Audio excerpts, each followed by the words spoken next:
Having given other brands the original idea for compact crossover motoring, Honda has developed its own modern interpretation of what a car of this kind should be, this second generation HR-V model. It aims at the premium end of the Nissan Juke and Renault Captur class, offering smart looks, impressive safety credentials and the choice of petrol or diesel power.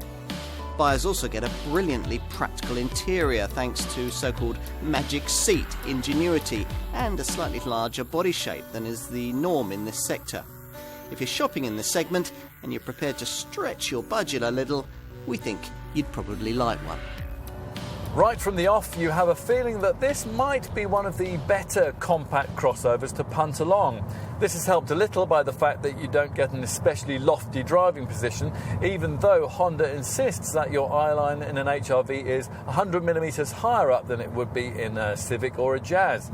That's annoying from an all-round visibility point of view, but it does make you feel a bit happier about throwing the car into a bend.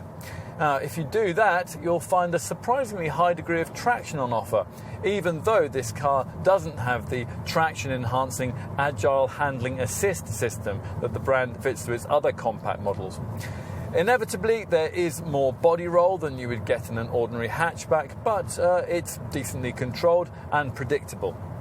HR-V buyers get two engine options, with petrol people offered a 130 PS 1.5 litre iVTEC petrol unit mated either to a sweet-shifting 6-speed manual transmission or a belt-driven CVT automatic gearbox. Here, though, we're trying the diesel version, which gets the excellent 1.6 litre iDTEC power plant borrowed from Honda's Civic family hatch. This gives you slightly less total power, 120 PS, but nearly twice as much torque, so much less cog swapping is needed during rapid progress.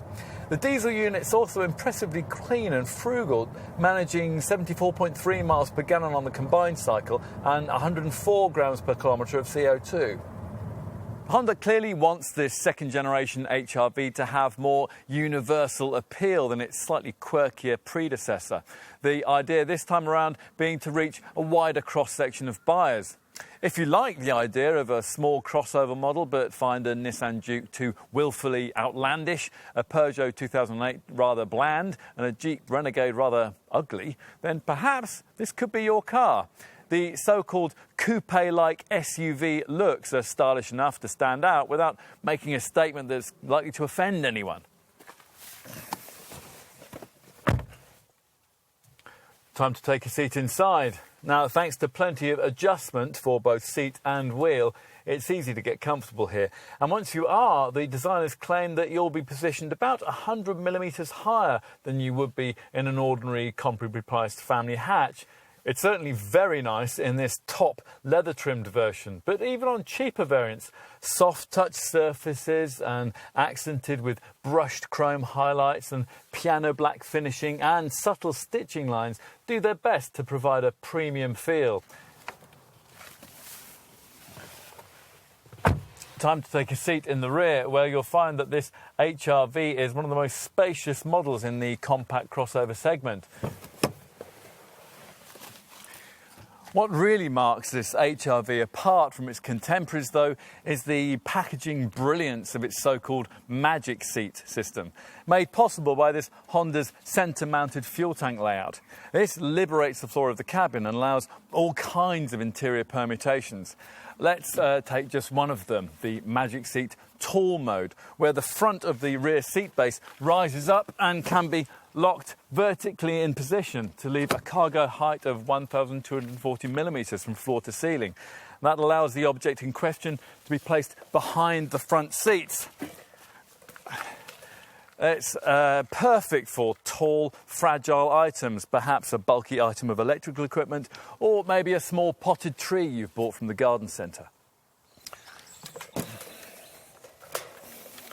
The other two magic seat settings relate to the more conventional cargo configurations we'll have a look at now.